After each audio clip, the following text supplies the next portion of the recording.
too. Yeah.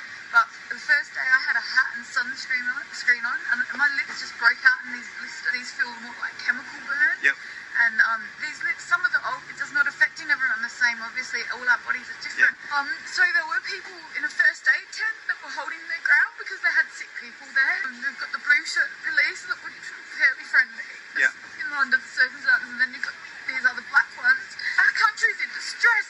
The fucking show is not as important as our parliament being taken over by foreign corporate entities. And these people are protecting the show instead of us.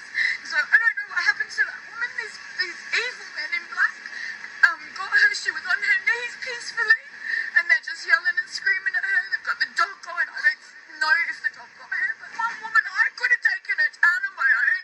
Not fucking 10 guys, I don't know, like 6 guys on this woman and a fucking dog threatening her as well. It's just too much for our Australian people, and we're all cooked. We're literally fried. And did I think I'd ever want to talk on a camera looking like this? Yeah. People need to see this. Some of the old people, tell everyone that you can just to take a photo, so we've got that evidence of like, this is something not natural.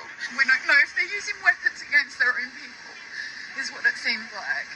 And just watching that is something to watch it on TV, but to see it in To actually experience something like that. the not protesters, the Australian people who have come to petition their